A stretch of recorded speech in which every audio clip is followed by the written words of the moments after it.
Good evening, folks. Call the public session to order. We have just returned from executive session where we called roll. And if you'll join me in the Pledge of Allegiance, please.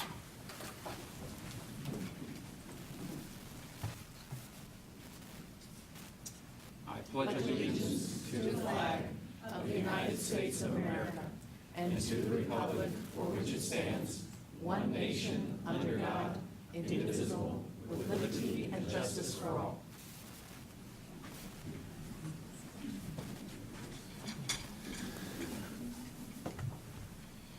Good evening, everyone. Thank you again for your patience. We got to a little bit of a late start as we came out of executive session. We'll move right into our agenda topics this evening. We have a number of recognitions, and we have American Legion and Americanism and Government Test recognitions. So this evening, Glenn Golden, chair of the A&G Test Program, will present the Americanism and Government Test winners.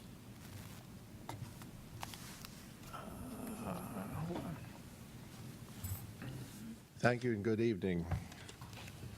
Just to give you a little background here as to what the A&G testing program is all about, I'll start with the Americanism and Government Test Program of the Ohio American Legion was created by the Ohio Legionnaires in 1936 and is one of the leading youth programs of the Ohio American Legion.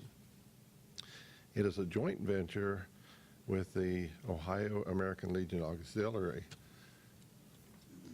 The A&G test program is open to students in grades 10, 11, and 12.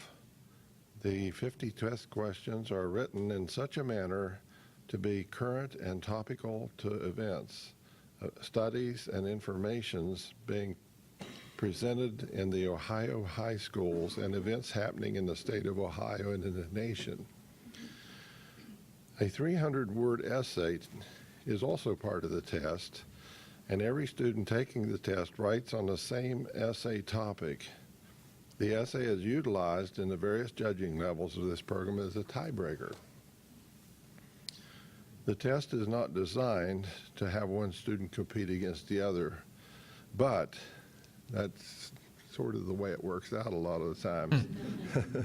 It is designed to test an individual student's knowledge of the United States flag, the Declaration of Independence, the United States Constitution, and state, county, city, township, village, and school district governments in Ohio. From the field of 84 district winners, the state judging committee selects 18 winners in the following categories. In grade 12, there'll be 6 young men and 6 young women. I'm sorry, 3 young men, 3 young women for a total of 6. Juniors, 6 total, 3 young men, 3 young women. And the same is also true for the 10th grade category, but we didn't have any competitors this year in the Westerville School District for the 10th grade. The 4 A&G test post 171 American Legion winners were the 12th grade boy, Robert Agel. Up there.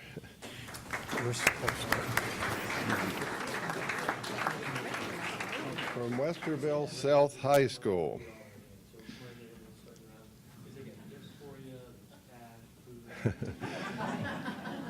The 11th grade boy, Sebastian Belcher Helbig, Westerville South High School.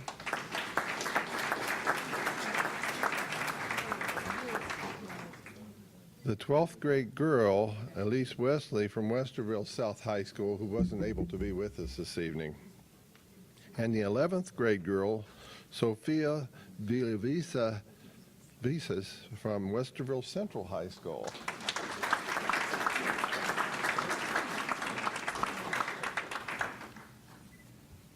Sebastian Belcher Helbig and Sophia Villavisas, both 11th grades, were our 12th district winners also.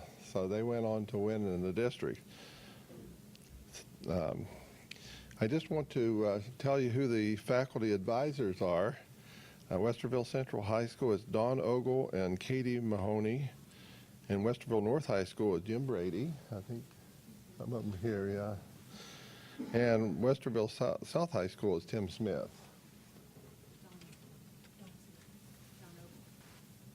Okay, Don Ogle's here.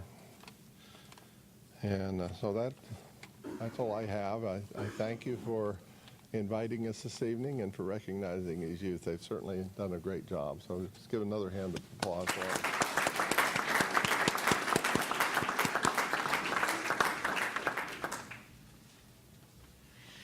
Thank you so much for your efforts to the students and to the faculty. I know you gave just a real quick wave back there, but I know none of this would happen without you. And these young people expressing their leadership just is so important to us. And we're so thankful that you continue on this tradition. So I want to offer you a round of applause. Would you please stand so we could recognize you? Yes, sir.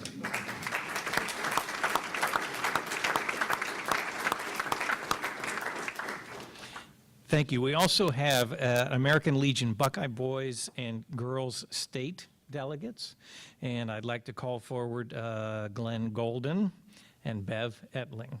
Actually, just Bev Etling. Just Bev Etling. He was the other part. Thank you for that part. Thank you for this part. Come forward. Okay. It is rather confusing, and I used to do both jobs, so I got Glenn to help out. Dr. Kellogg heard me say this at Westerville North a couple weeks ago when they had their celebration, but the Legion could not do these programs without the partnership with the schools and the support of the high schools and dedicated advisors like we have. They are certainly a huge part of the Americanism government testing, but the other Americanism program, which is Buckeye Boys State and Buckeye Girls State. For years, we have been, I just found out we are not any longer, but close to having more students than any other post in the state attend Boys State and Girls State together. This year, we are sending 23 students. That's a record. And next year, we're going to have one more. So that's pretty awesome.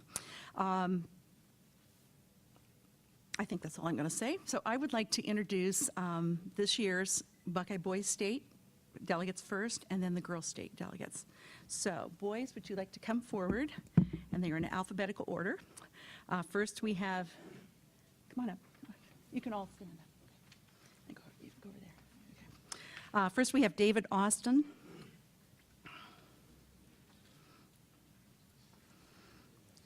Ty Bickham. Jonathan Horde,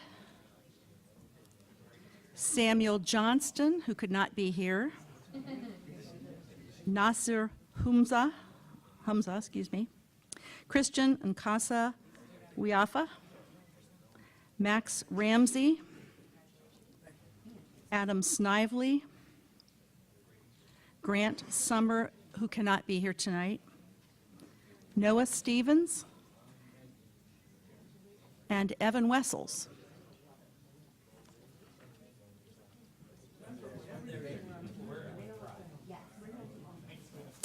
And the girls, you can come forward.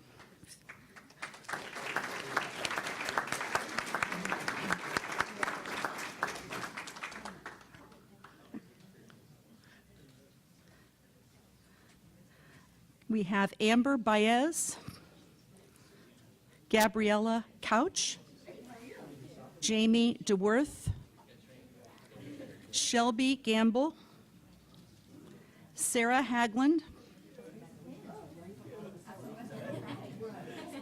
Megan Harris, and Jenna Johnston, who cannot be here, Rasham Malwaker, Stephanie Rogers, Brooke Schroeder, Allison South, and Olivia Talamo.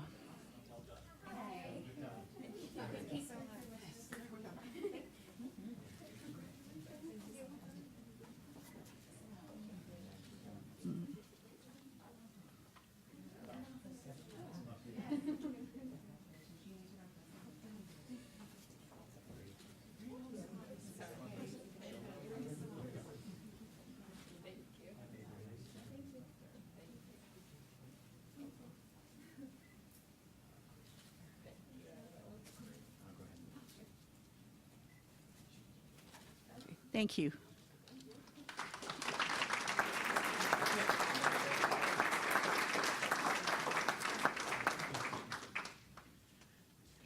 Lynn, are you going out? we just want, thank you. We just really want to offer our congratulations to all these who are just working really hard. Our students do so much more than we are able to recognize throughout the year. And so when we can recognize some of your efforts, some of the tremendous work that you do, and I would just commend you one more time. So go have a tremendous experience at State, and come back and tell us a little bit about it. We would love to hear some more. At this time, unless you would love to stay for the rest of the well, you can wait until I'm finished saying it at least. Unless you would like to stay, please go. You may And be Rick- dismissed at this time. Rick, Yes. before you release, I want to point out something real quick here that we don't often take advantage of with this particular recognition, which is the type of community partner that that American Legion Post 171 is. Now, disclaimer, I'm a member of that post, and Bev is a great friend, and the program has been fantastic, but this partnership has been going on with the school district for a very long time, and it has yielded tremendous results for our students and their experiences at Boys State and Girls State, as well as we have people that have been at the state and national levels in the Americanism and government testing. So because of partnerships like these, our school district is stronger. So we really do truly appreciate the Post and all of its members. Absolutely. Thank you. once Thank you. again.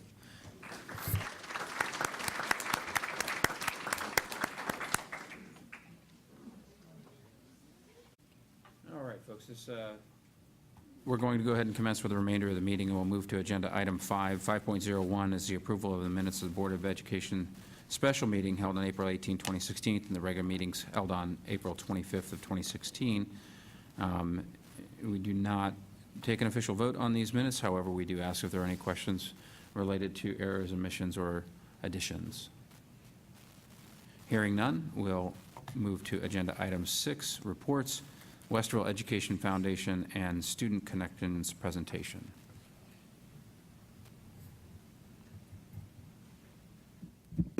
Good evening. My name's Eric Carter. I thought I would have a larger crowd for this presentation until Rick dismissed everybody, but that, I guess this will do. So, yeah, as I said, my name's Eric Carter. I'm from the Westerville Education Foundation. I've served on the board for about 4 years now. I happen to be president-elect and very proud to serve with this organization. So hoping to give you a little bit of an update about who the Westerville Education Foundation is, and more importantly, about what the Education Foundation does. So for those of you who aren't aware, the Education Foundation was formed in 1993 as an all-volunteer board with the sole mission of hoping to continue to promote innovation and inspiration in the classroom through the funding of teacher grants. And since that time, the Education Foundation has funded a number of grants, probably in the hundreds, and infused thousands of dollars into the school to continue with great innovation. You know, what I've appreciated about the board, I work for a private sector company that's a fairly large organization, and I know there's never enough money to fund all the ideas that are out there. But if you're able to solve the money issue, folks will find the time and the innovation will continue to progress. And that's a lot of what I've been able to see on the board and been proud to serve. So I want to talk a little bit about the GAP initiatives. This is an initiative that we started a couple of years ago. Let me make sure I'm pointing the right place. It's a good question.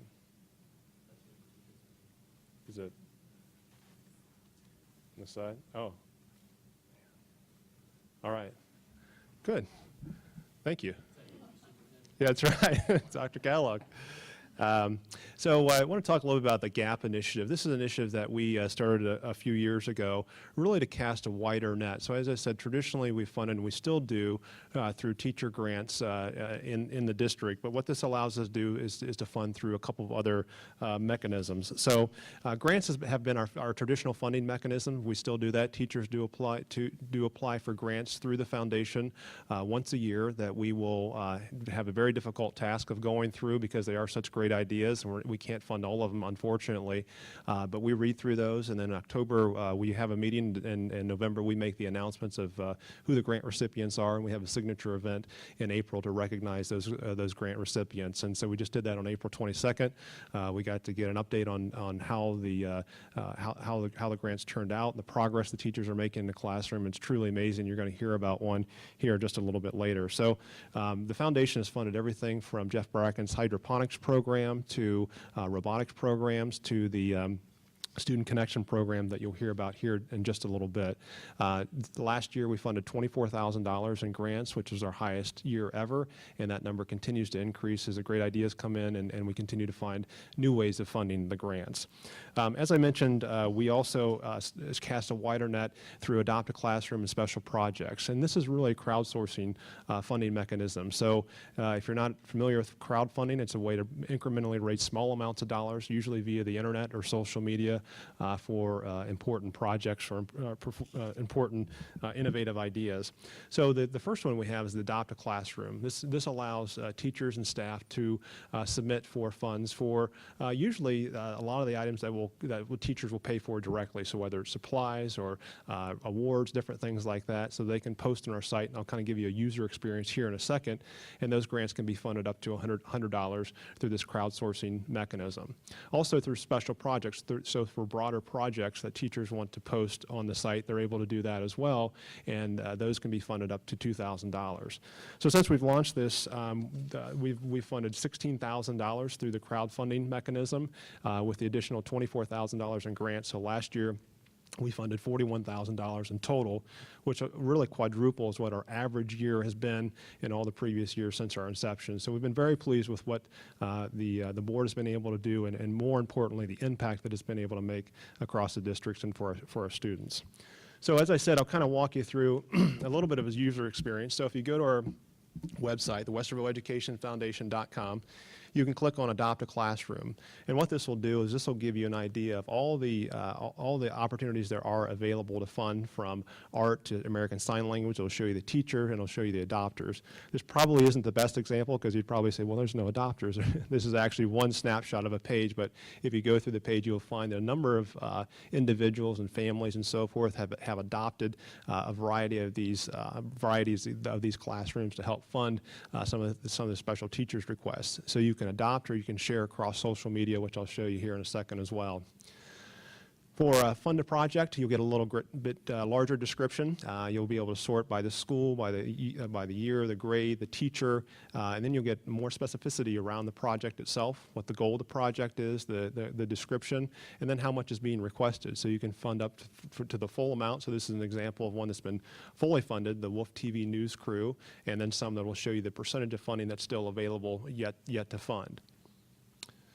So as I mentioned, you can also share across social media outlets. Who knew there were 294? But there are. I thought there were 3, but there are actually 294 that you can fund, that you can share across, and certainly share with friends and family. So it really builds, again, this crowdfunding mechanism that shares across. And some of these are people that are familiar with, that have students in the classroom, or familiar with the teachers, or they just may be familiar with the project itself, or have some personal connection to it and have the opportunity to fund. So, a number of great successes with this through both the traditional grant program, the Adopt a Classroom, and also the special projects. And we've been very pleased to see how this has caught on.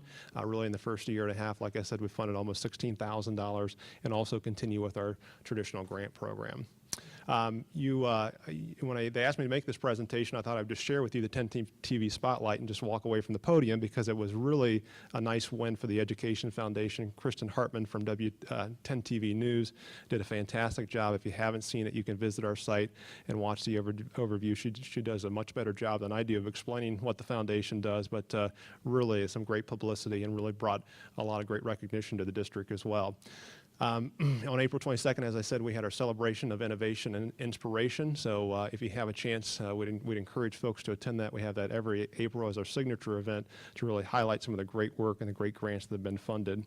We've also partnered with This Week. Westerville News.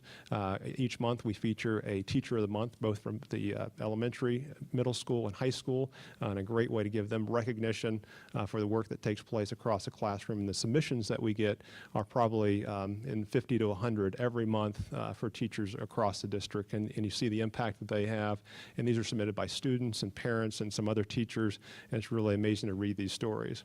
And then finally, you're going to hear about the Student Connection Initiative from Cynthia DeWeese, who will talk to us about the progress of that grant. It was a grant that we funded last year. It was actually the highest grant that we've ever funded for almost $10,000, and the progress that has been made with that investment is just tremendous. So are there any questions before I invite Cynthia up here? Eric, before he goes to, and maybe it's in the presentation, so if it is, you can save it, but we should probably do some shameless plugs for some of the fundraising efforts that come through WEF. Oh, absolutely. Thank you. So a number of fundraising efforts. Primarily, we have two. We have the annual Bowl-a-thon that takes place in February. So we partner with the Columbus Chamber of Commerce, the Westerville Symphony, and the Westerville Education Foundation. So that's one of our top fundraisers. And then on May 21st, we have the mini golf. And I believe you were going to invite somebody, Dr. Kellogg. I'm not sure. I'm not getting any traction on that one yet, but I'm gonna work it. Okay. All right. I'm working. Let me interrupt at this point, since we're doing shameless plugging, because I wanted to talk to you about the golf fundraiser. I just want to highlight, I'd like to have this at every board meeting. I want to highlight, it is on the 21st, as you said, 10:30 to 3:30. At the Westerville Mini Golf Center. It's really interesting, when I point this to people, they pay more attention. It's working. What I'd like to do, however, is my good friend, Rhonda Gilpin. Rhonda is in the back of the room, and she heads the president of the WEA, correct? Correct. Those are some of our colleagues. We work together. And I'm challenging the board. Oh. To do what? I'm challenging the five of us to participate in this fundraiser with 5 WEA members.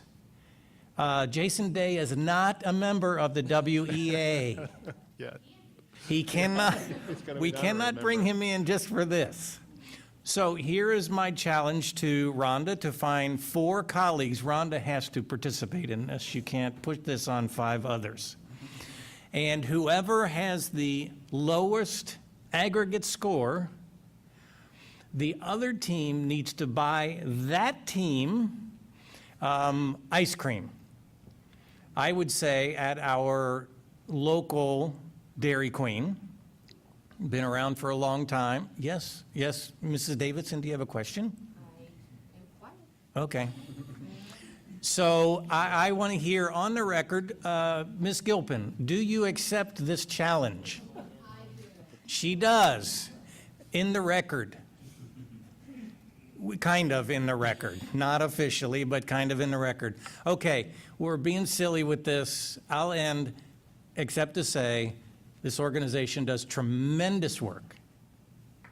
And we're going to hear more, but I wanted to highlight the golf, and I wanted to throw my fellow colleague members under the bus, apparently, because they didn't know about this, but they are all excited.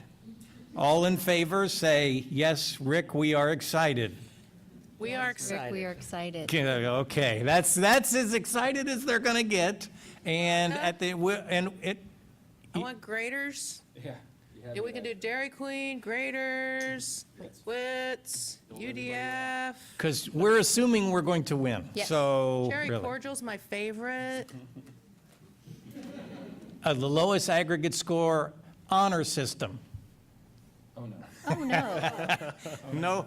No, we have to do this. No, we will have official referees. Okay. We will have official judges. I'm sorry. No, that's great. I wanted to highlight this. I brought my putter Appreciate that. for that reason. All right. This will win. Money. Well, that's probably the most official challenge and the most official RSVP we've had to this event, so I thank you very much. So, but there. no, we certainly appreciate the district support, the partnership we get from Dr. Kellogg and the staff and teachers across the district. It's been a great honor to be a part of the board and be a part of the many great things that are happening. So, speaking of which, I'll invite Cynthia to the podium to talk about the Student Connection Initiative. So, thank you for having me tonight. Thanks, Eric.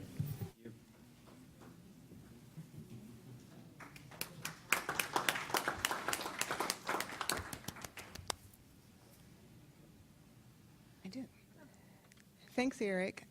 Good evening. My name is Cynthia DeVise, and I'm the coordinator for Minority Student Achievement. I would like to thank Dr. Kellogg and the board for the opportunity to share with the Westerville community a few of our wonderful initiatives that we brought to our schools this year. I am here today with our students, community members, teachers, and staff as we like to continue to thank the Westerville Education Foundation for its generous grant of $10,000, which allowed us to do and provide wonderful programs for our students in our secondary buildings. Some of those initiatives were focused basically on diversity initiatives, and they were the Spirit Book Club, our Model Mentoring Program, and Model stands for Mentors Opening Doors, Enriching Lives, and also our Minority Scholars Program. So those three initiatives were basically connected together as a diversity initiative, and it was called Student Connections, which we highlighted with our t-shirts. Okay. All right. Which are awesome. Thank you very much. During the presentation, we will share the goals, the data, some of the results and the feedback of each of the initiatives, as well as a few of our personal stories from our individual students and community members who would come here today to share that information with you. I'd also like to recognize Tammy Santa and Jill Williams as my colleagues who actually helped to write the grants and put them together. And so I'd like to go ahead and recognize those two individuals as well. Tammy? Hi, good evening. So what we're going to do first is, this is a snapshot. We're going to go through the three programs individually, but Jill and Cynthia and I don't always overlap throughout the school year. And so when we were putting this together and were able to see some of the snapshots, it was really rewarding for us. So to see that we almost impacted 300 students in 7 schools, 240 books, 17 speakers, you know, and so on and so on. It was nice for us to come back together and start to realize maybe some of the impact that we've been able to have with these 3 programs under the Student Connection umbrella. So that's just a quick overview of some of the highlights, and what we're going to do is turn this over to Jill to start with the Spirit Book Club. Thanks. Hi. So the Spirit Book Club, when we were conceptualizing this, we were drawing from the scholarship of Rudine Bishop, who talks about offering windows and mirrors to students through literature. And then having an ELA background, I was also excited about the idea of transitioning some of the book club readings and the concepts and transferring those concepts into the ELA classroom. But primarily, we were looking for an after-school or during-school club for students of color that was open to all students, but sort of, and then drawing from Virginia Woolf, making sure that the students of color had a room of their own that may or may not exist in other classroom spaces.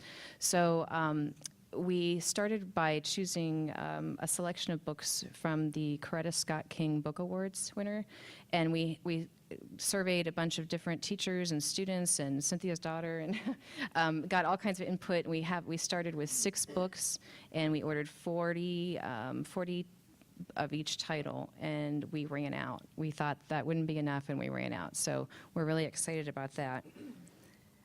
The teachers are generously here tonight to talk about the actual meetings. The teachers are the advisors, and one of the obstacles they had was finding time to meet during the school day, making sure the different grade levels felt included. There's some of our lovely, are those your students? Do you recognize those kids? Genoa. Oh, those are some Genoa kids. Okay. Oops, what happened? What did I do? There we go. And Cynthia's going to talk a little bit about some of the data that we collected. We have given a couple of different surveys to see how the kids are doing. The activities and participation levels vary across all the buildings, but we have been able to get some consistent data from giving the kids a survey about halfway through the year. Oh, yeah. And we just found out this week that we sent in a proposal to present our work at National Council of Teachers of English, which is in Atlanta, Georgia next year, and it was accepted. So we're very excited. We're going to be presenting this work in Atlanta in the fall. Awesome. With our students, we wanted to get before and after kind of evaluations of what they thought about the program. And one of the main things for the book club was to introduce books that students wouldn't normally read. So we know that we have readers in our school, but we want to introduce them to some of our diversity books, pictures that maybe they don't normally see, or some of the content that they may not normally read about.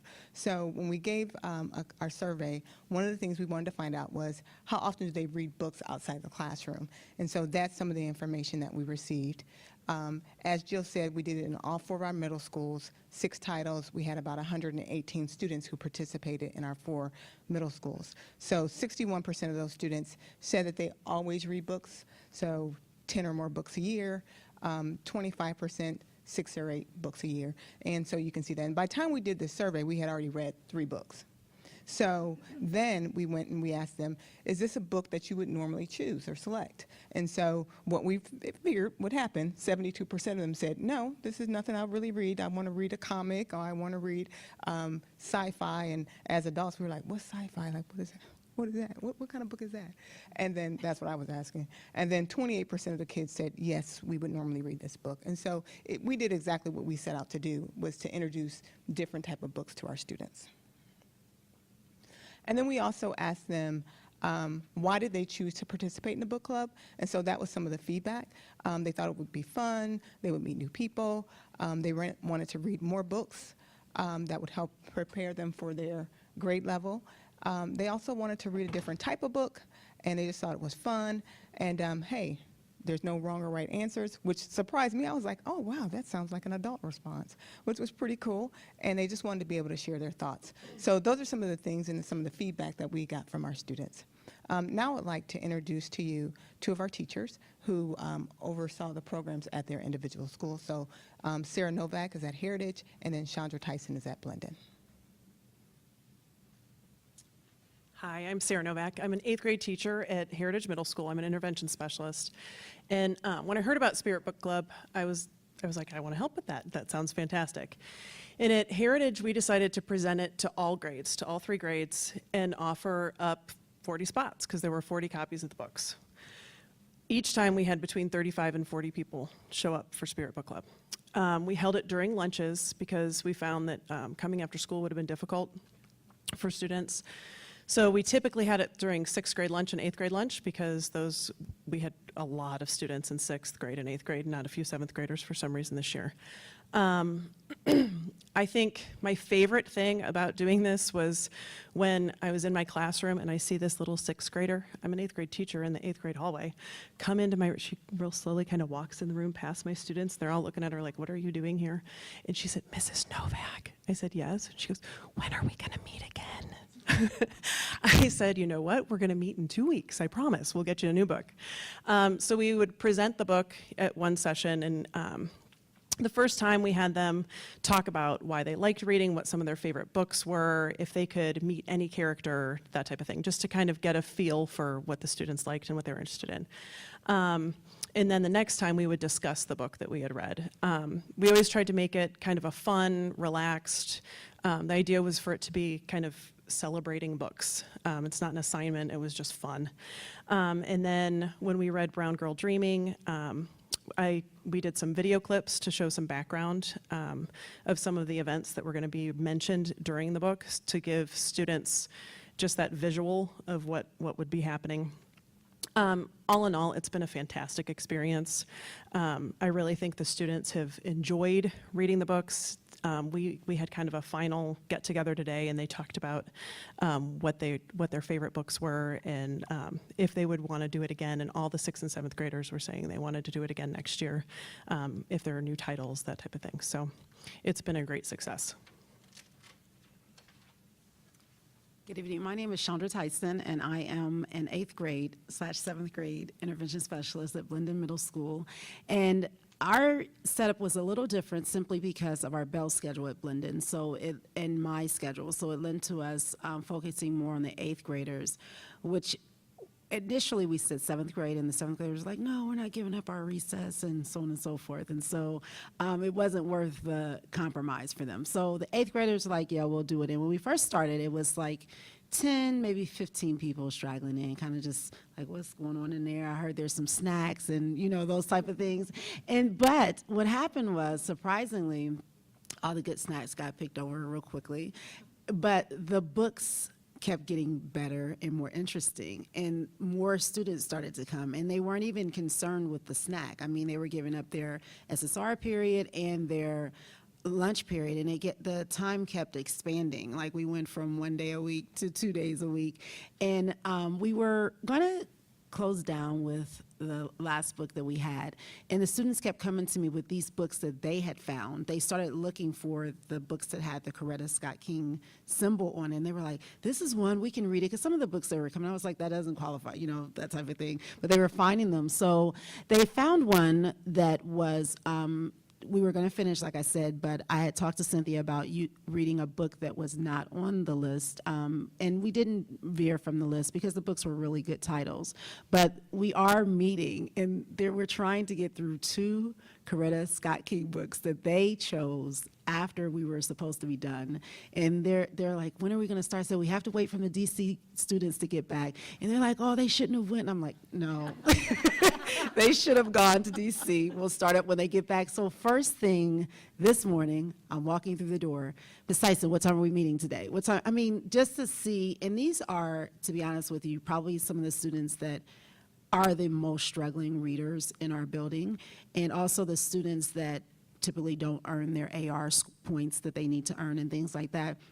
But it became more than that for them, because what we saw is that their AR points, independent reading points, started to go up because they were picking books that were more aligned with what we were reading, that they would have never picked otherwise. And then also there was discussion, because one of the criteria were like, you're not going to add any work to it, we're just going to read, right? And I said, yeah, but it opened up all these discussions and all the sharing about personal experiences and their relation, how they can relate to the novels and things like that, which was very pleasing to everyone. And so now the 7th graders are saying to me, are you going to do that next year with us? I bet you're not going to do it with us, because I've had these 8th graders 2 years in a row, so they feel like I'm more fond of them, but that's not the case. But yeah, we're going to do it next year. And they're almost feeling like this is an 8th grade reward. It's like what you get to do when you're in 8th grade. So it was really a good experience. I'm so excited that it's going to continue next year, and I look forward to the new books that we'll be getting and the new students that'll be enjoying the books that we have. Thank you.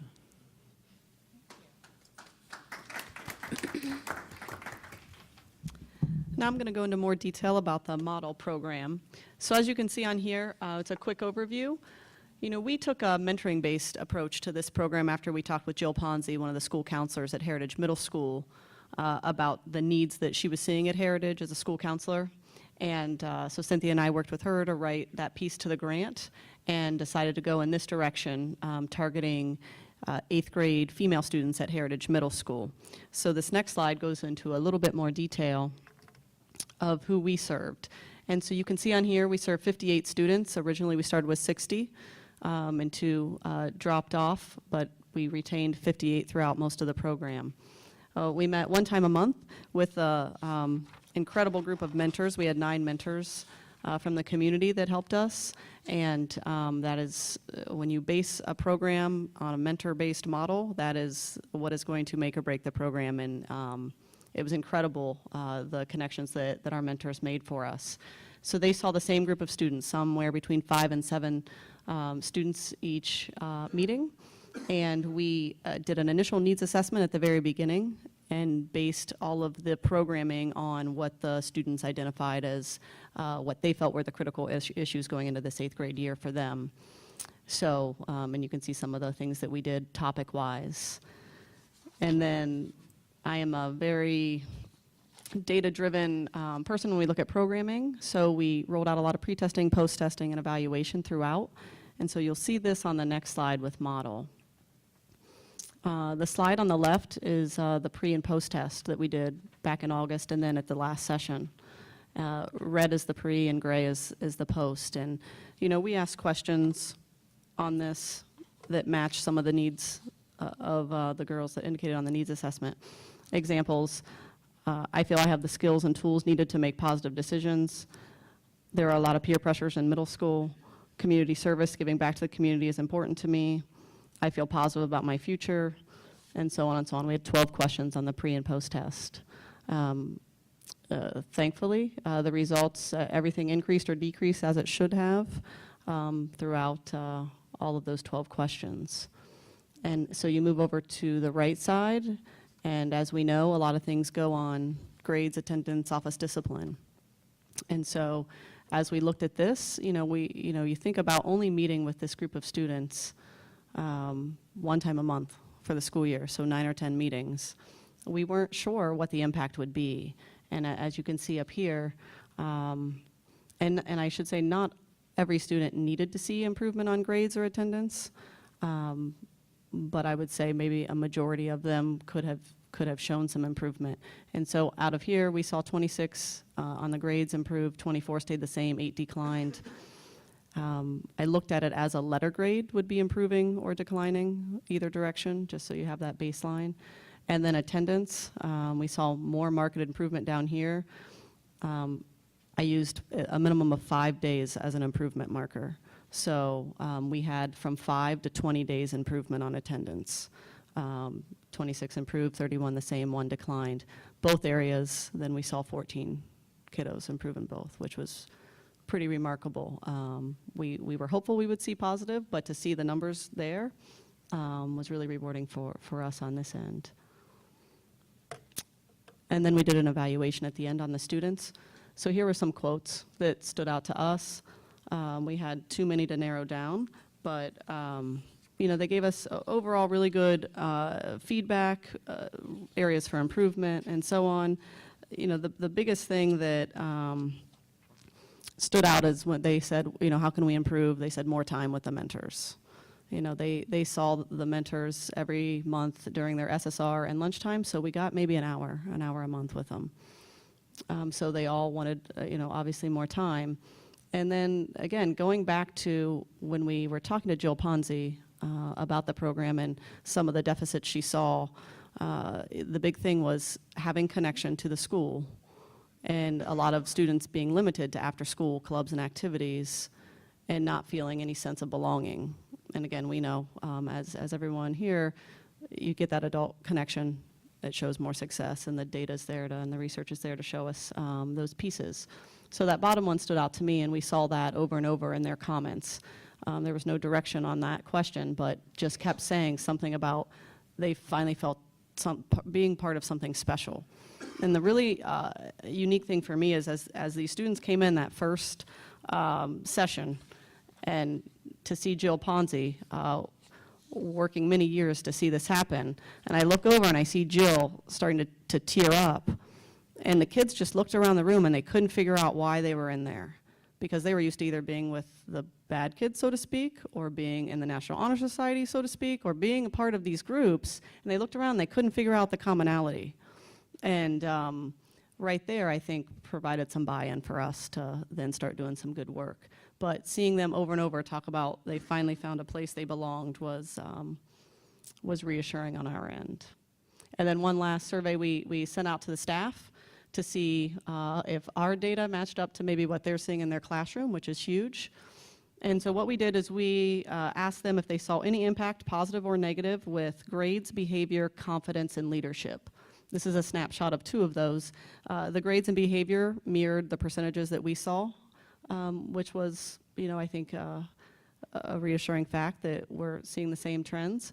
And then this one was really helpful for us. I mean, my goodness, to see confidence and leadership in so many of these. If you look at confidence, we had almost 75% of those girls either show a significant change or some change in a positive direction. And then same thing with leadership, we saw over 50% of a change. So, in summary, getting a lot of good feedback, impacting these 58 students. We have one more session with them this month that we're really excited about. I know I've learned a lot. I know our group has learned a lot. We, again, so appreciative of the Foundation's funding and of our incredible mentors on this journey. So with that being said, we have two of our mentors here tonight, Diane Fosselman and Davia Stevenson, that are going to speak, and then our collaborator on this one, Sandra Brogdon. So I'll let Diane start us off.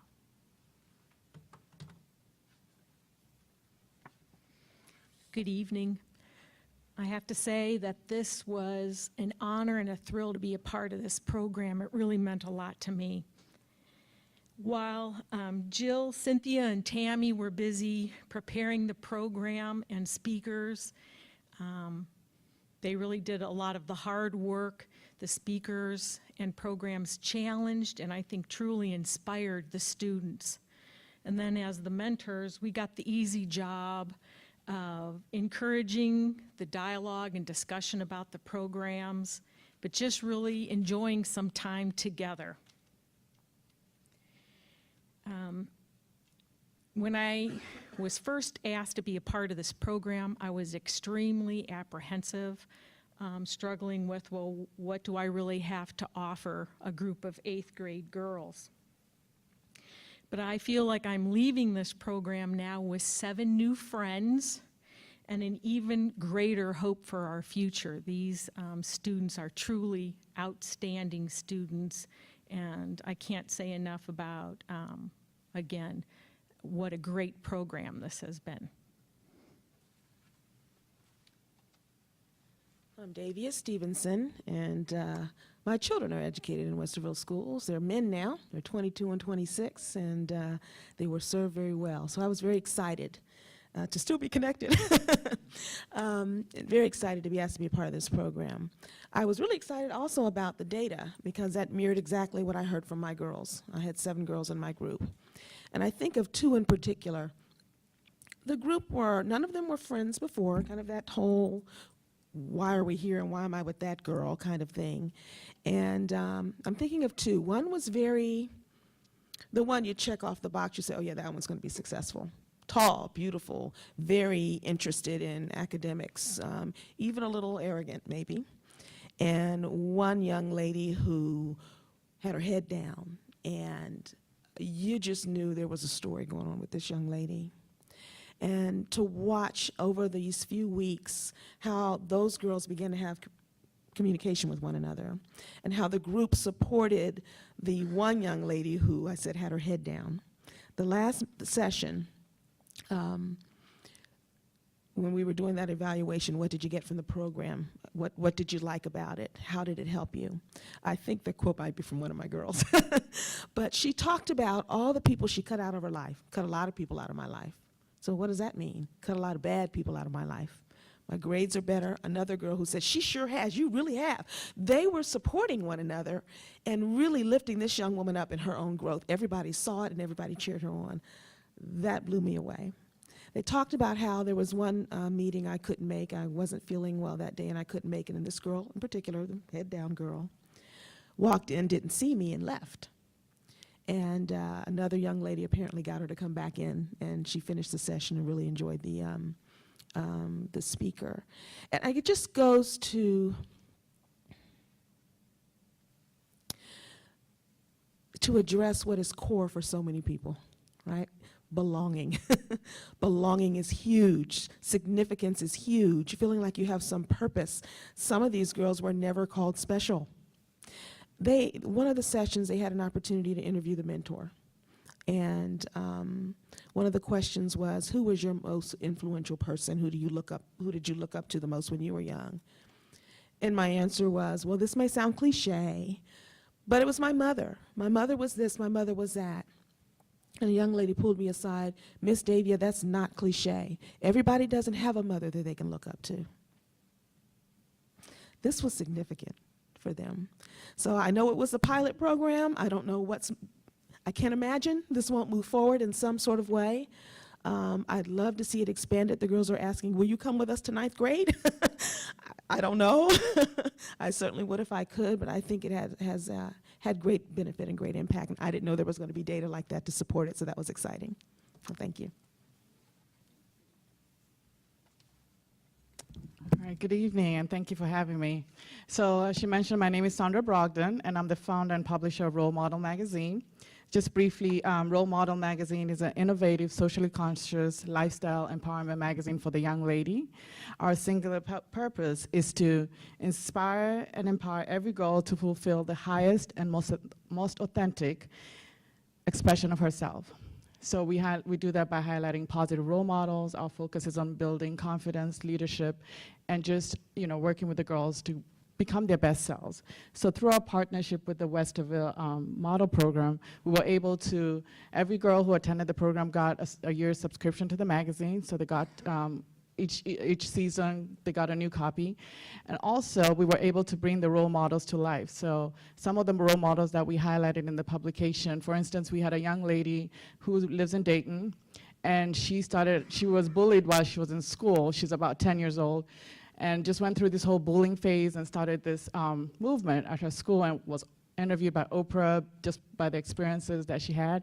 And the girls are surprised because we were talking about bullying that day. We highlighted her story on Oprah, and then all of a sudden she came from the back room and was able to be there for them to see her live in person and be able to kind of have that role model in their classroom. Was exciting to see their faces light up and say, wow, this girl's been all over the country and now she's sitting in our classroom. So that was a big highlight from that experience. Another thing that we also try and focus on is social emotional development. So we work with experts to write articles about how can girls deal socially and emotionally with different stresses that they experience. So we had an article on yoga, and also had one of our mentors, who happens to be a yoga instructor, come into class and share some ways to kind of do yoga at home, or it kind of aligns with some of the stories that we feature and articles that we feature. So it's been very inspiring to be in the classrooms and just to see the girls come up to me during the class and say, how can we be in the magazine? What can I do to be in the magazine? So just giving them that aspiration and knowing that they too can be on the cover of a magazine. They too can have a beautiful story to share. And so I'm just so grateful for this partnership. I hope to see it continue and hopefully grow the partnership to other different classrooms. Thank you for having me. Thank you. Thank you, ladies. Thanks, mentors. I appreciate your comments. Okay. This is our last initiative, and the final initiative is the Minority Scholars Program. And very briefly, the goal of the Minority Scholars Program is basically to improve the academic achievement and educational opportunities for our minority students. So we're looking at getting more students enrolled in honors, AP, IB classes, and then just to recognize their accomplishments and to show them that they have leadership potential as well. And so we do that through the Minority Scholars Program. Some of the data from the program is we had 107 students participate in the program, 3 high schools, so all of our 3 high schools were involved. We have 43 trained scholar leaders. Those were students that had already participated and already successfully taken an honors or an AP class. Well, they usually had to have taken an AP class or an IB course and have passed the course. And so we trained them on how to be a peer tutor, and we had someone come in and do that training for us. And then those students were connected with our 71 students. So we had students who were possibly taking their first honors class or their first AP class, and we wanted to provide a support system for them. So we linked them with our trained scholar leader who would become their peer mentor and peer tutor. Then we offered an after-school opportunity for those students, and we offered it 2 days a week, which would be on Wednesday and Thursday. And those students were able to do connecting activities so they can get to know each other, and they also led STEM activities for each other. So that was kind of cool. So they had fun doing that.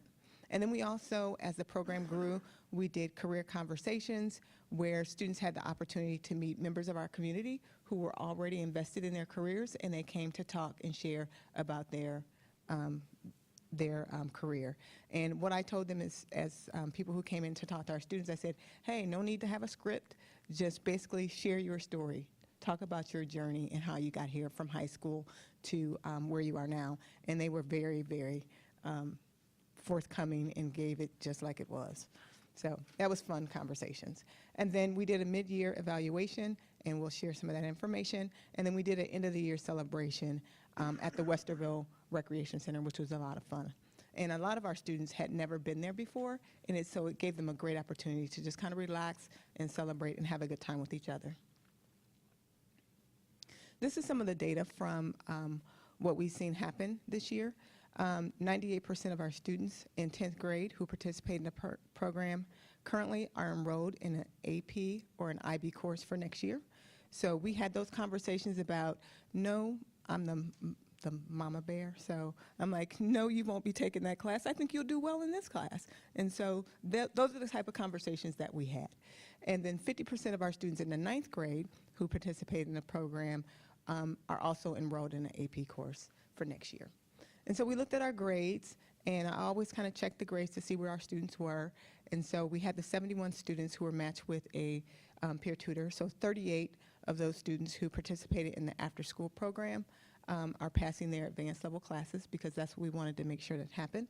And then for those students who did not come into the after-school program, we made sure they were still connected with their peer tutor. So if they had any questions, they can contact them through social media. They had a phone number, they had an email or something to that nature, and they can ask any questions. And then 8 students that we know of that participate in our program are not passing their classes, and we're still trying to work with those students.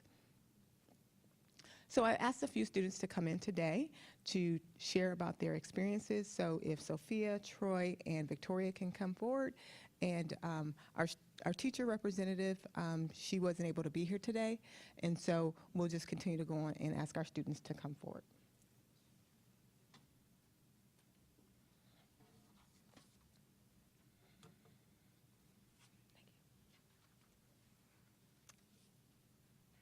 Okay, I just want to thank Westerville City School District for this opportunity. Minority Scholars was a really great experience, and I'm glad I had it. And I think like the difference between Minority Scholars and other tutoring programs, like for example, I work at Kumon, so I tutor all the time. I'm an NHS, so I tutor after school, whatever it be, and you know, I tutor weekly at like the elementary school. But the difference between Minority Scholars and those experiences was that these students really wanted to be tutored, and like it was them reaching out like, will you help me? So it wasn't me like forcing it more so. And there was just like, it showed that there was like a need for the program. And then additionally, like the summer experience that I had at the Point seminar was really great. I learned how to be a leader, like how to tutor and make it so it wasn't like I'm above or I'm more of like a teacher presence. It was kind of, we have a commonality and we're just, you know, hanging out. I can, you know, be casual about it and do it in the right ways too, though, so we're not distracted. So I think through Minority Scholars, it wasn't just the students learning that we helped out, but it was also the mentors learning. It was a great experience for, you know, everyone involved. So, yeah, thank you. Hello, I'm Troy Taylor. I'm from Westerville South. This year was my first year taking an honors course, and the Minority Scholar Program really helped me out with my tutor, because even though if I didn't understand something, I could reach out to him and he could help me out. And then also, since they've taken an AP or IB course, they've taken most of the classes that I've taken. So in Spanish, I had a couple questions for them also, and they could help me out, and it was a really good environment for everybody. Sometimes my tutor couldn't make it because he was in track, so I could go ask anybody else and they could also help me. So it was a really good environment, and I really enjoyed it this year. Thank you. Hello, my name is Victoria Ayola. I'm a graduating senior from Westerville South. I'm going to talk about like the career connections and college opportunities with this program. So I've recently accepted the University of Findlay. I'm going to go into pharmacy. And what this program has helped me with is to really solidify this idea that I want to be a pharmacist. And how have we done that is through these career connections. So I've been able to meet an oncologist, and I've been able to talk to her about her experiences. And the great thing about that was the fact that, you know, I felt like this woman, she looks like me, and she has a story like I do. And so she was very inspiring. And not only did the oncologist help me, the different careers that were there has helped me with communication skills, being a leader. This year, my senior year, I have been able to assume many leadership roles, and with this program, I've been able to confidently speak about my experiences. Just a couple weeks ago, I was able to talk to some students about the college application process and about interviews and, you know, like questions that they had, and I just thought that was just amazing for me to do that because I was in their shoes last year not knowing what to say or, you know, knowing what I wanted to do. So this program has really helped me with that, and I'm so glad. I mean, I feel like it couldn't have been a better year to come for me, especially. I know I'm leaving, but I have a brother who's not here right now, but he is. And it's given him the confidence, you know, to look forward. You know, he's a junior this year, and we say that junior year is super important. Not like the rest of your years aren't important, but junior year is important because you're going to be looking into college. You're going to take the ACT. You're going to, you know, you need to know what you want to do when you go into college. So having a program like this, you have other students that, you know, they were in your shoes, they're leaving, but they're going to be like your friends. So not just your mentors or your friends. And with the people that I've been able to connect with, I'm able to give them that confidence. I'm able to advise them if there's like, if they're feeling nervous or anything, I'm able to talk to them at like a friendship level. And that's the great thing about this program is that I've made so many friends, a lot of friends that are younger than me, and I'm able to come back. Like now I have another reason to come back, not just my little brother, but you know, the freshmen and the sophomores that are still going to be here. So I'm very glad that I've been able to be in this program. Thank you. Thank you, guys. I appreciate you coming.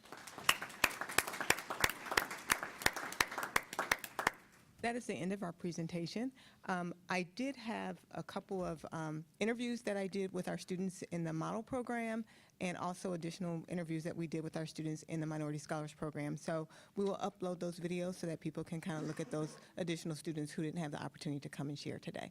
So thank you to the Westerville Education Foundation for their generosity and their support.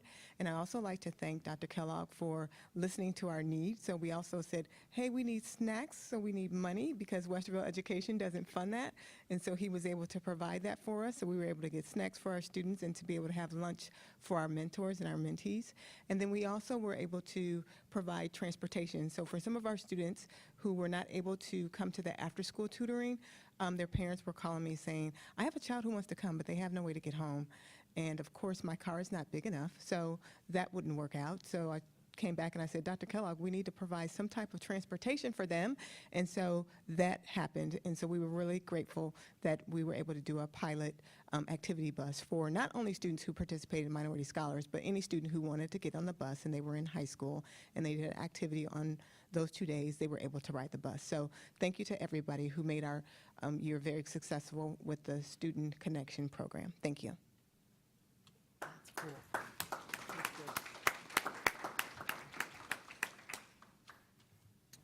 If I could ask board members any questions or comments? Really, there's way too much to say, but before you all leave, I'm just going to say the official word for what we just went through is holy moly. It is incredible. Please hear us on that, Please hear us. The work that you have done through this grant, through the people that give through Education Foundation, to those community members who are mentors, to the students that get involved and invested, to the kids that are stepping up and taking classes they didn't think they could take, to the data that says it's being successful data-wise. To the only thing I would add to that is, this is just my language, you are touching the souls of some of these children. You are going deeper than the data can express. And the data is great. But you're going deeper than that. I just couldn't not say thank you to anybody that had any hand in any of this. And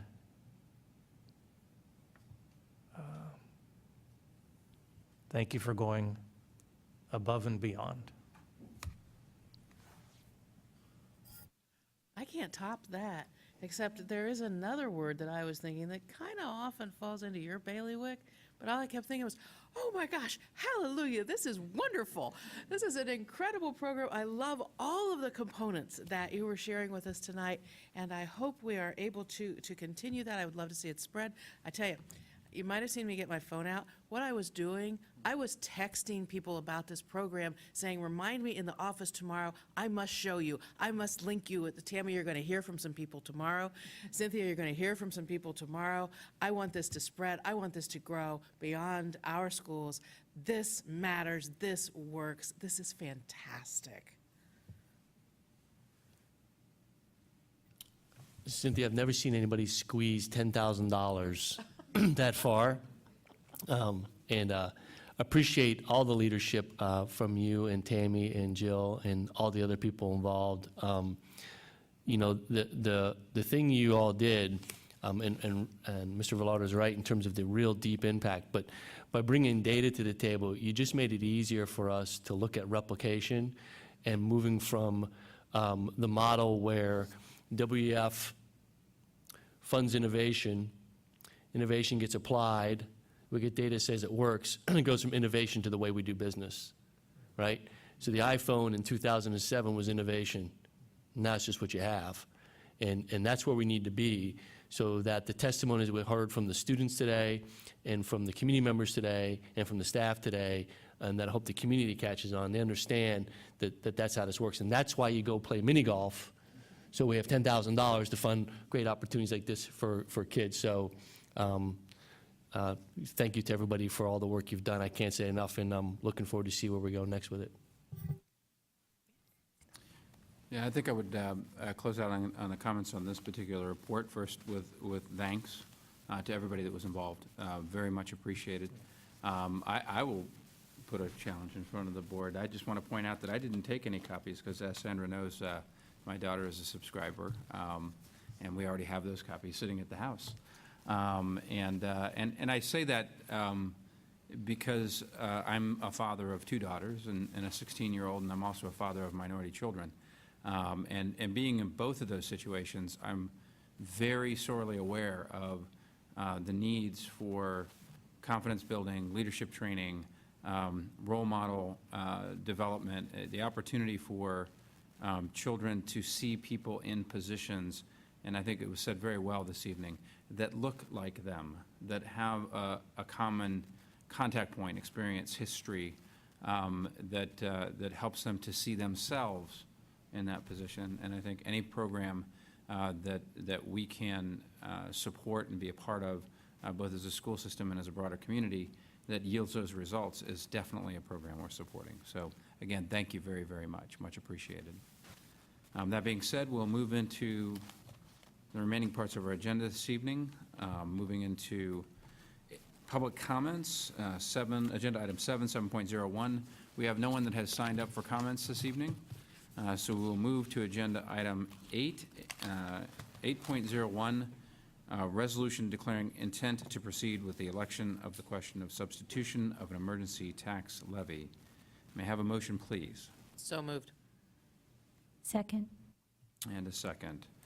And Bart, I know that we've discussed this as a report. Would you like me to read the resolution first, or? All right. In listening to our community about transparency and making sure that we provide every opportunity to give as much information as possible, this evening I am going to take a moment and I'm going to read through Section 3 of the resolution. I won't read the full resolution. It will always be posted as public information, but I did want to read through it as a part of the formal meeting this evening.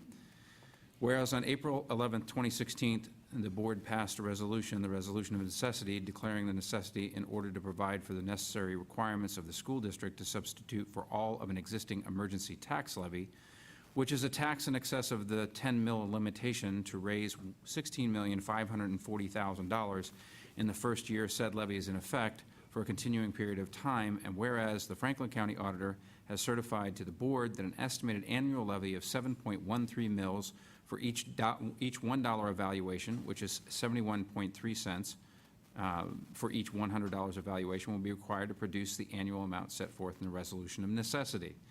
Now therefore be it resolved by the Board of Education of the Westerville City School District, Franklin, and Delaware Counties, Ohio, not less than 2/3 of the members thereof concurring that Section 1, the board desires to proceed with the submission of the question of such substitute levy to the electors of the school district.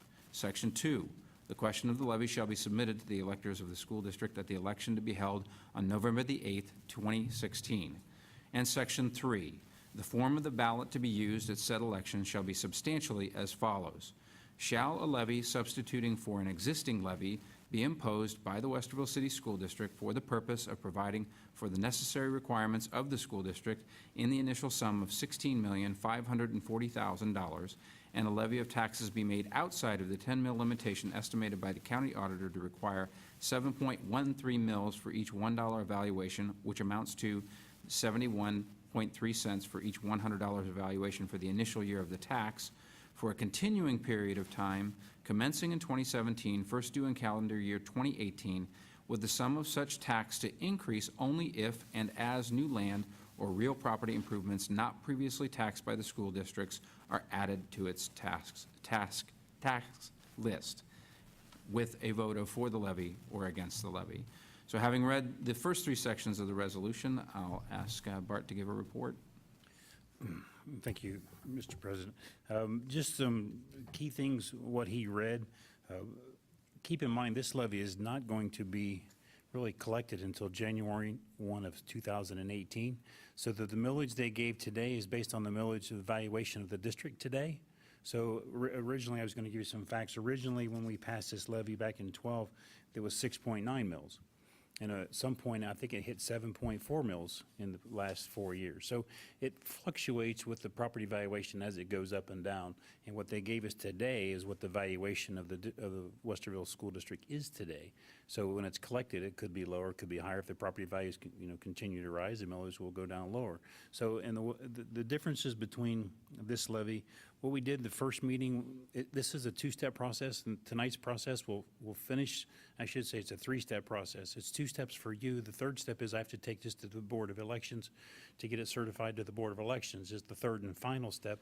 They will hold this levy until the date of August 10th, when everything has to be due. And at that point, whatever's been submitted throughout the county, they will assign a number to it, and then we'll be given a number of what ballot issue this is, whether it be 1 or 20 or whatever's on the ballot. So this is the second of a third step for me. It's the second of a final step for the Board of Education currently.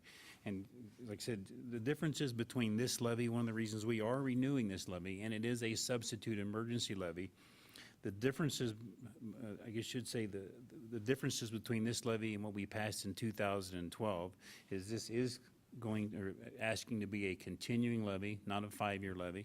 It is asking to be to capture any new construction that comes into place. So hopefully this could extend the levy before the board would have to go back and ask for additional money. So it's kind of the biggest things. Plus the third thing that's good by extending the levy or changing the substitute levy is this keeps the rollback and the owner occupied credit as well, because it was passed in 2012 before the law change. So those three things are important to remember about this levy. It is not a new tax. It's the same tax that you're paying now. It's not an additional tax. It's just a renewal of the current tax levy we already had. So this is not a new tax. Basically it's a renewal of a tax that we already had in place with a few changes. I think I've hit all the changes. Again, it was 6.9 back when it passed. we'll start putting out numbers as far as if somebody wants to know what it costs per $100,000 home, we'll start putting that language out as well. And always keep in mind when people say, well, gosh, it's 71 cents for every dollar a home I own. Keep in mind, this is on a assessed valuation. So if you have a $100,000 home, is the kind of example we used, you're only assessed at 35% of that, or $35,000. So you're paying the tax on that $35,000, not the $100,000. So you have to keep in mind, it's not a dollar for dollar. It's on the assessed valuation. So, and if somebody wants to know what their assessed valuation is, you can go out to the county auditor's website and see what your assessed valuation is. It's not market value. You know, it's different. So that's kind of the differences, but it's very similar with a few twists. And again, one of the reasons we're doing it now is really for planning purposes, so that we can plan for future. We could wait another year if you wanted to. I wouldn't suggest that. I think we're doing the right thing by putting it on now. It just gets things lined up and approved so that we have another additional year to plan for what we need to do. Any questions? Any other questions? Not a new Question? tax, keep the rollback, and generate dollars from new growth. This is a win. Bart, I thank you for the report. I would add that I would just remind the community the rigorous process that we've been going through. We made a decision as a board that coming on early was extremely important to maintain the fiscal strength of the district. We're capitalizing on the multi-year extension that we were able to bring to bear on the prior levy, extending that numerous years beyond its original expiration date, or anticipated expiration date, and revenue stabilization through this resolution, as well as securing those rollbacks and making sure that we're doing right by the broader community. Has been an extremely important motivator for us. We've taken a very Big Ten approach with this. We've invited community members in for their feedback and their input. We have met with a number of people within the state as well as the local community, just to make sure that we are putting together the best possible structure for this in the long term. So I'm very excited about us being able to get this on the resolution path this evening. With that being said, I'll call the roll, or if you'll call the roll, please, Bart. Dr. Nestor Baker? Yes. Ms. Cotter? Yes. Mrs. Davidson? Yes. Mr. Velardo? Yes. Mr. Byrd? Yes. Excellent. Moving to our next agenda item, personnel consent order. And I believe Lori's making her way. And if I could ask for a motion to approve the personnel consent order. So moved. As presented. Second. And Lori? Good evening, Mr. Byrd, members of the board. Tonight's consent agenda contains 9 sections involving 239 persons. Section 9.01 is the resignation of 3 classified staff. Section 9.02 is a resignation of 1 teacher supplemental contract and 1 teacher contract. Section 9.03 is retirement of 1 classified staff member. 9.04 is a leave of absence for 3 teachers. 9.05, change of assignment for 2 classified staff members and 3 temporary changes of assignment. 9.06 is contractual status change for 1 classified employee. 9.07 is our various one-time payments. Many, or if not all of these, are summer professional development opportunities. I want to take just a second to draw your attention to one that is foundations training in August. That item in particular is well in advance of that training, and we do expect there to be additional names added. And on that point, also I understand from Dr. Kellogg that he spoke with board leadership about future agendas being able to approve the full item, but attach the names after the event occurs so that we can have fewer corrections. We've tried over the past year to reduce the number of corrections, but it's this section that continues to cause us a lot of challenges in that area. So we'll be updating you on that in the next coming weeks. Section 9.07, employment of 1 classified staff member and 7 substitutes. And Section 9.09, employment of 1 teacher, 2 home instruction tutors, and 1 coach. At this time, I'd be happy to answer any questions you may have. Any questions at all? If not, if I can ask for the roll, please, Bart. Ms. Cotter? Yes. Mr. Velardo? Yes. Mrs. Davidson? Yes. Dr. Nestor Baker? Yes. Mr. Byrd? Yes. Moving to our next agenda item 10.01, is a motion to approve policy 246.03. And I'm going to do a lot of reading this evening. This new policy is being added in accordance with federal and state law to clarify the conditions under which parents may obtain an independent educational evaluation at public expense, including the format and timing of the request, the qualifications of the examiner, the location of the examiner, the cost of the evaluation, the content of the evaluation, and the district's consideration of the results of the evaluation. If I can ask for a motion, please. So moved. Second. And do we have any presenter from staff for this one? Or did I explain it well enough? I think, yeah, I think this is the second one. This is coming back as the second one, so I think it stands as is. Excellent. Any questions? If not, going to ask for the roll, please, Bart? Ms. Cotter? Yes. Dr. Nestor Baker? Yes. Mrs. Davidson? Yes. Mr. Velardo? Yes. Mr. Byrd? Yes. Agenda item 10.02 is policy 4162. A motion to approve drug and alcohol testing of CDL license holders. Policy language is being broadened to capture adjustments to state and federal regulations as they occur. If I could ask for a motion, please. So moved. Second. Any questions? If none, may I have the roll, please? Ms. Cotter? Yes. Dr. Nestor Baker? Yes. Mrs. Davidson? Yes. Mr. Velardo? Yes. Mr. Byrd? Yes. Agenda item 10.03, policy 5112.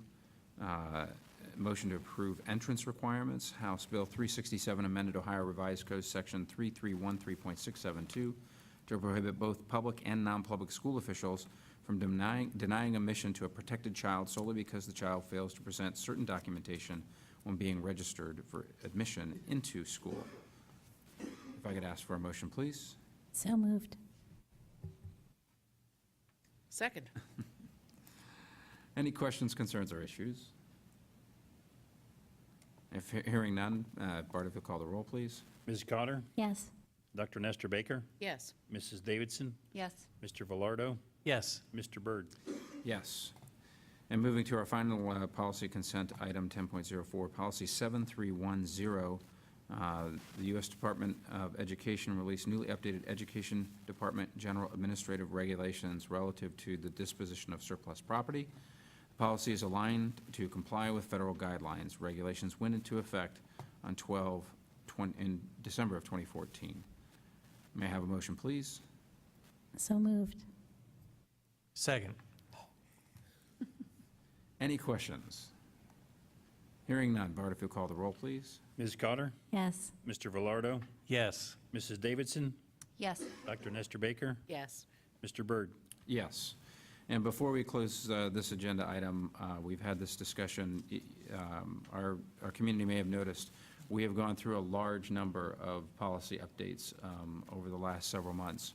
And we're actually looking to get some reporting on how many we've moved through the process. We know how many more we have on the docket, but we are definitely going through the full slate, and appreciate everyone's patience as we update and rationalize and normalize those policies to government standards and all the different things that we have to do. So thank you very much for all the work to the administrative staff on getting these policies in front of us. Agenda item 11, recommended action, old business, we have none today. And recommended action, new business, agenda 12 will be first readings. The first reading is policy 243.02, participation of community STEM school students in extracurricular activities. Thank you, President Byrd, members of the board. This policy is a new policy that aligns with Ohio Revised Code. The districts must afford community, which we know commonly as charter schools, community and STEM school students the opportunity to participate in the extracurricular activities offered at the school to which the student would have been assigned. There are other provisions within the policy that allow a student with permission from the district outside of our district to participate. Keeping in mind state law covers the entire state, and Most of the state outside of Central Ohio allows for inter-district open enrollment. That's not very prevalent in Central Ohio, so I don't anticipate this being a provision that interacts with us. The policy also goes on to indicate that we cannot require or ask of community and STEM school students anything over and above what we ask the students that attend our schools. This aligns very closely with our home educated policy and private school students who don't have those activities who wish to participate in extracurriculars. Questions?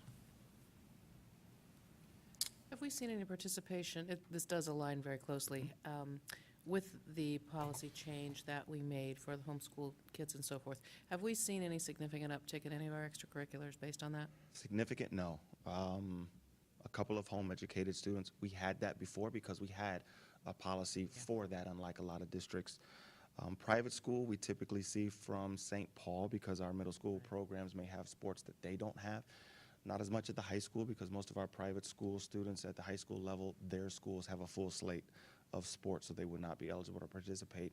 We do, and we have had STEM school participants, more what we know as Metro, because we had students from Metro, and we still have Westerville students from Metro who may come back and participate in extracurricular activities. So charter, we did not have any to this point this year. Okay. And the reason I ask, not necessarily in opposition to the policy, I was thinking about at what tipping point we would see the need for additional assistant, assistant administrator, assistant help, assistant coach, assistant whatever, to help out with those extracurriculars due to increased demand.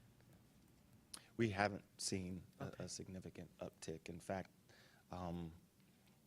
unsurprisingly, the action that the board took in the fall to provide some relief for families has done more to greatly increase the number of student participants within our district, but we haven't seen, I could probably count on one hand the number of students that fit into this category that have participated with us.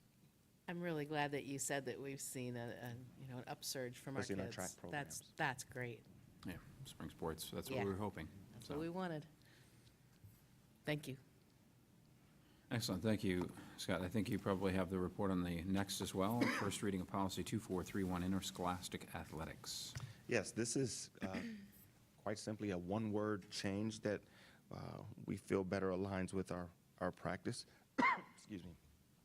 So there's a provision in our interscholastic eligibility or policy for eligibility that allows a student to apply for a GPA waiver. Excuse me, if they meet Ohio High School's requirement but do not meet our GPA and perhaps have some kind of hardship in their life that may have had an impact. The policy reads that you can be granted eligibility for a semester. However, eligibility is done grading period by grading period. We couldn't do a semester because a student could fall ineligible in that time. So we're just changing out semester and inserting grading period, which aligns with eligibility practice.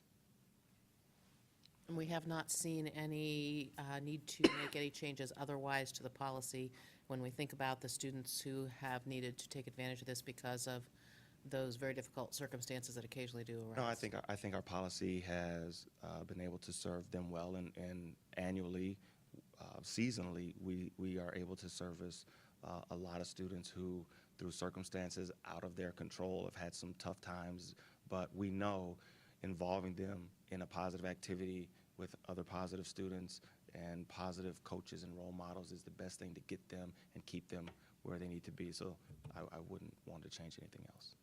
Good. Thank you. Any additional questions? If not, we have a first reading of policy 5350, student suicide.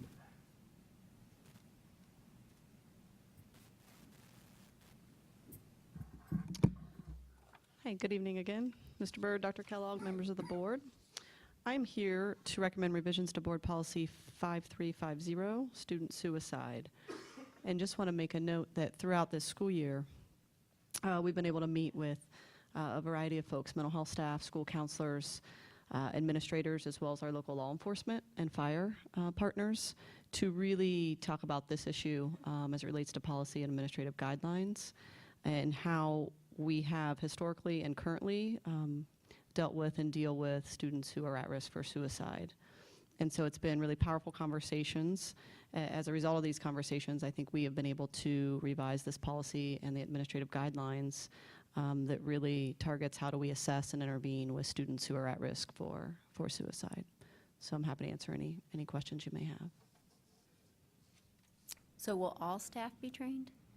All the two additions say all staff will have training. Where it, I think, differentiates is the all staff is for risk factors, warning signs regarding suicide awareness and prevention.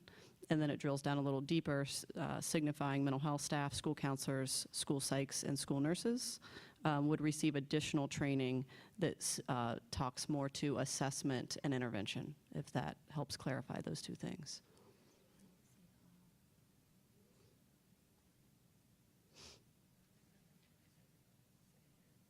But I'm in the new. Oh, I see. There's no, and what's added. What we're looking at is adding the word "all" in the first paragraph that's been added so that it's clear that all staff shall receive. Okay. That work? Ooh. Oh, so if we put all, it means classified and certified. So maybe all certificated? All licensed. Think about it and decide how that makes the best I sense. mean, I can make an argument for both sides. I mean, as Yeah. far as Yeah, that's right. classified staff, I've had many conversations with classified staff this year that have brought concerns to our attention. Yes. So It's not like it's injurious to have the training. So we'll take that back and take a look at it administratively. Yeah, I think we probably want to talk to some employee groups as well, just to make sure it aligns and make sure we have legal opinion as to that as well. You do such good work. You do such good work. We want to make sure that, really, I think Tracy is onto something there, that if we can spread that training as far as we can. It's just important. I wish you didn't have to bring up the policy, but it's important. And I appreciate that. I appreciate the district's support on this matter. It's passionate to me and to, the teams that I work with and the group, this work group that's been working on this policy and training as it relates to this is it's dynamic what we're able to put together and start delivering already to schools, but what we can do in a more formalized process. So. Excellent, thank you. Yeah, I think our goal is certainly to maximize the impact of the change. This is an excellent example of a policy that we have not revisited in quite some time, and I like the idea that we're going to come back and take a look at it administratively and get the maximum amount of impact to our students as we can with it. So, excellent, thank you very much. 12.04, first reading of policy 6111, internal controls. Bart. Mr. President, members of the board, this is a new policy that deals with establishing and maintaining effective internal controls over federal awards. So we already have internal controls we actually use, and we brush that with a broad stroke on all of our funds. But this will basically just be for federal awards. So it's nothing here that we're not doing. It's just, again, it's a new policy.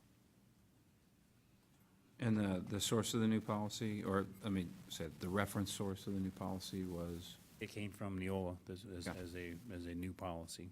Okay. Sometimes they recommend policies. This was a new one that said that it was required. All right, excellent, thank you. Should it say internal controls / or - federal awards? In other words, do we need to identify that this policy is particularly about federal awards? Well, the first line does say maintain effective internal controls Yes. over federal awards. So it's really just this one is specific for federal awards. Even the next one we're going to come to is for the same thing. Okay, I was just asking if we should add it to the title so that when people search, they see it in the title. the very top? Yeah, I internal think we certainly controls, can. federal awards. Yeah. Or something like that. I agree. Because that's what it's for. Agree. So Yeah. we can do that. Yep, I'd say highlight as a federal award in the title as well. If the other one is related, Bart, if we can have first reading of policy 6112, cash management of grants. Yeah, this is another one that Neola gave us. It said it's a required policy. It's the cash management of grants, and we can put this for federal grants. It's basically federal, state, and local funds, but it's a cash management policy. So this is a new fund that was it's required according from Neola. It's not a recommended, it's required. One of the things we did change originally, instead of treasurer, it said superintendent. And Dr. Kellogg said he preferred this say treasurer, and it really should. So we changed it to word treasurer. So that was our change, and that's why it's a little bold and red, because we're the ones who do the internal controls for the finances anyway. So again, this is a brand new policy. We can certainly put in there for. Well, we don't need to. This is federal, state, and local funds, so that suggests to me both public and private dollars. So Okay. it's, as I looked through it, it didn't seem to need any explication in the title. Okay. Excellent. Hearing no other questions, we'll finish with that first reading and move to the next agenda topic this evening, which is recommended action standing business. 13.01 is a resolution to approve admission of waiver of tuition for foreign exchange students. May I have a motion, please? So moved. Second. And looks like we have 3 students joining us. Always excited to see the exchange students and have the opportunity to increase the opportunities for diversity in our school system. Any questions? If not, may I have the roll, please? Mr. Velardo? Yes. Mrs. Davidson? Yes. Ms. Cotter? Yes. Dr. Nestor Baker? Yes. Mr. Byrd? Yes. Next is a resolution approving summer 2016 FY17 capital improvements construction projects bid packages 6 and 7. May I have a motion, please? So moved. Second. And John, do you have this evening? Yeah, I'm standing in for Mr. LaRose, who we decided to give a break. He's been working awfully hard, so he's taking some well-deserved time off. So I'm going to do my best. There are 2 bid packages that are as part of the resolution this evening. The first one is our annual district-wide paving repair work. This is bid package 6. And then the second one is bid package 7, is the landscaping around the new Point View building addition, the installation of 2 paved outdoor learning areas at Point View. This is on either side of that connector corridor. Those would be paved areas. We had 5 bids for the paving. We had 5 bids total, 3 for paving, 2 for landscaping. The total of the lowest bids was $458,927. This is $71,073, or 13% under the budget of $530,000. The lowest bid for paving work was submitted by Sheedy Paving in the amount of $361,077. And the lowest bid for landscaping in the outdoor learning areas was submitted by Brookside Construction in the amount of $97,850. So we're recommending that the board accept these 2 bids, because I'm getting tired of seeing all that dirt around Point View. It's time to landscape and get that thing pretty for next school year and for the summer. So we recommend approval of these bids.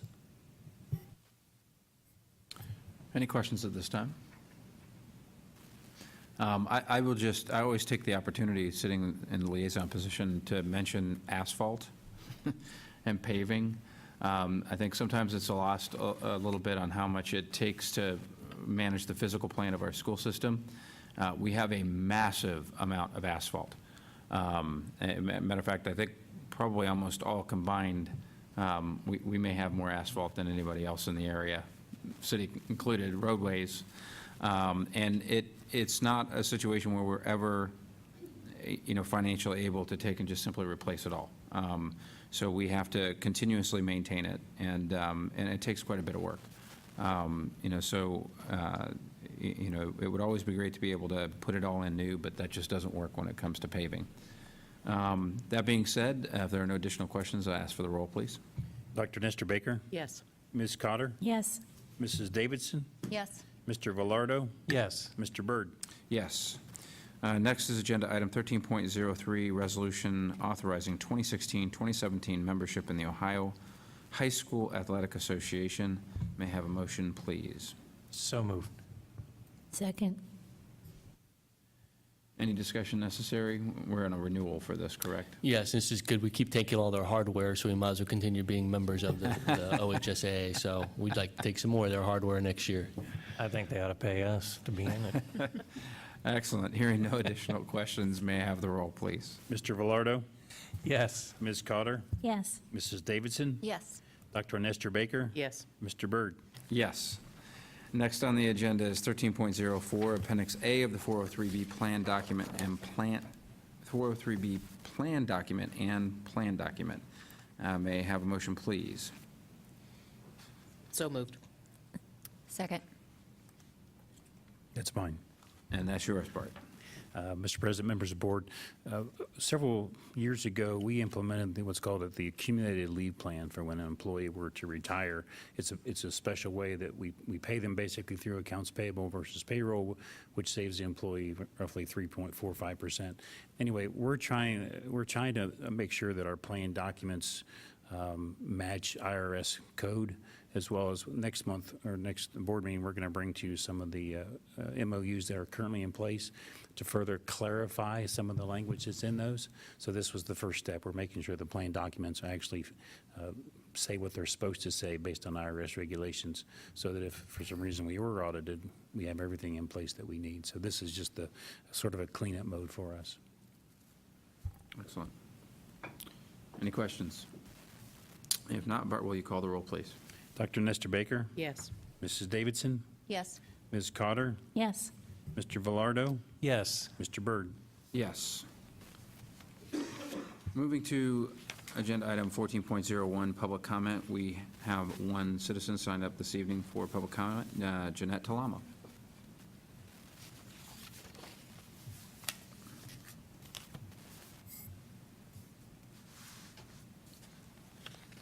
President Byrd, Board of Education members, Dr. Kellogg, and Mr. Griffith.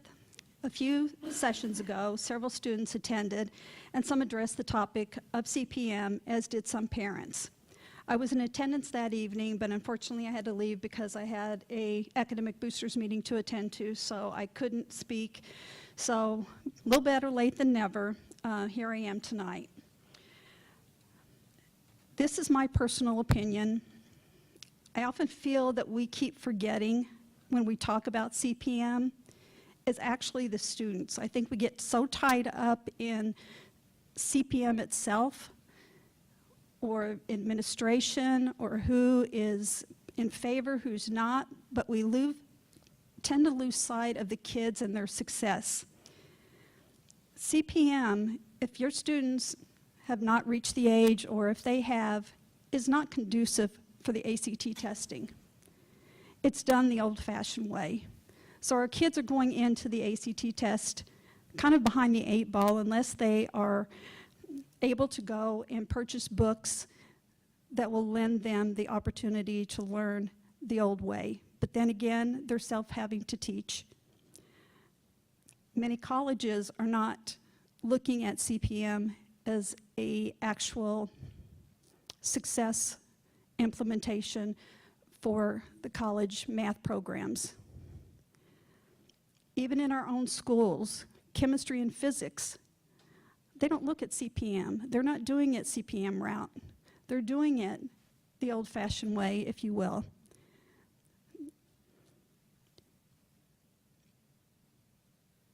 Some of our teachers have also said that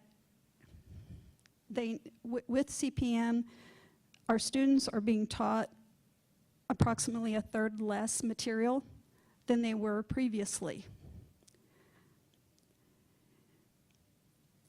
We've increased the number of tutors.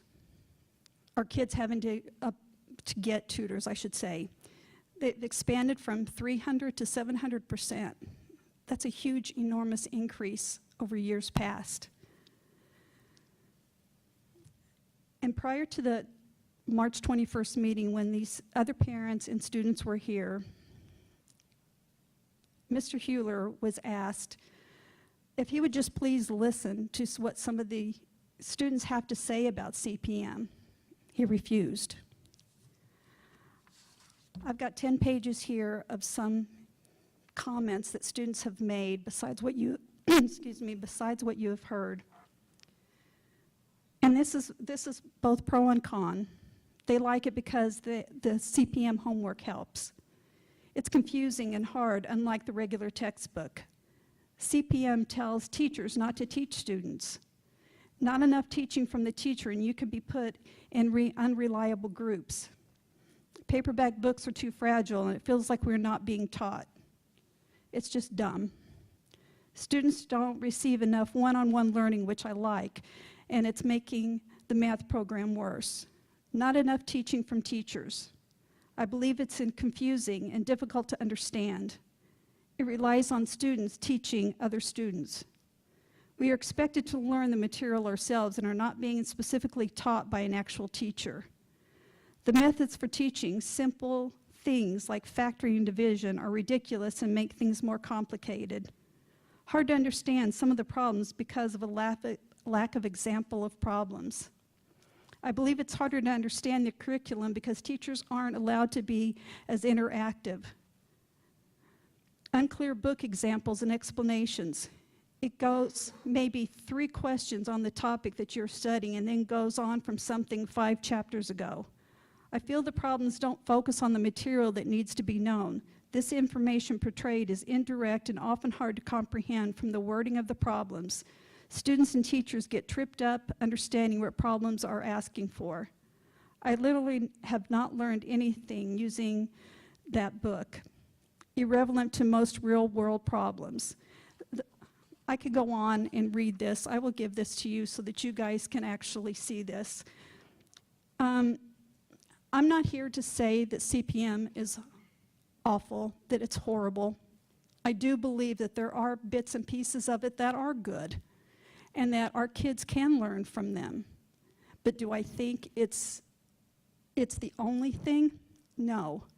I think okay, thank you. Jeanette, thank you very much.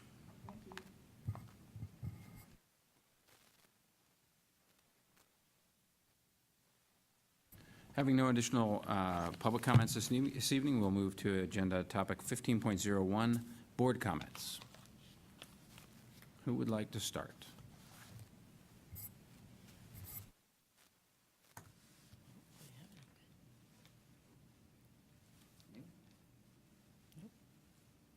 Well, this may be a first, because I have none either. I know, right? Then I will just Oh, there we simply go. say, Oh. I'm not puttering around. Rhonda Gilpin, you and your colleagues of the WEA have been duly challenged.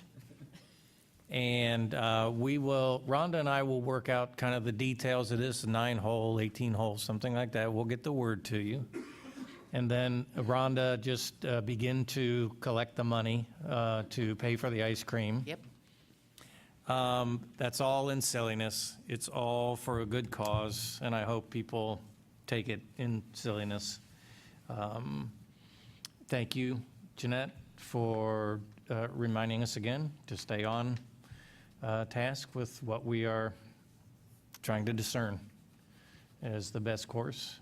We are always, I think I can say this authentically with my colleagues, we are always appreciative of people coming forward and sharing. And so many awards, so many good things tonight. Thank you very much. Any other comments this evening? Excellent. If not, we'll move to dates and times, locations of our next meetings. The board will meet in regular session on Monday, May 23rd, 2016 at 6 p.m. for retirement recognition, and Monday, June 13th, 2016 at 6 p.m. at the Early Learning Center, 936 East Wind Drive. And with that being our final agenda item, if I could ask for a motion to adjourn. So moved. Second. Bart, will you call the roll? Mr. Velardo? Yes. Ms. Cotter? Yes. Mrs. Davidson? Yes. Dr. Nestor Baker? Yes. Mr. Byrd? Yes, we are adjourned.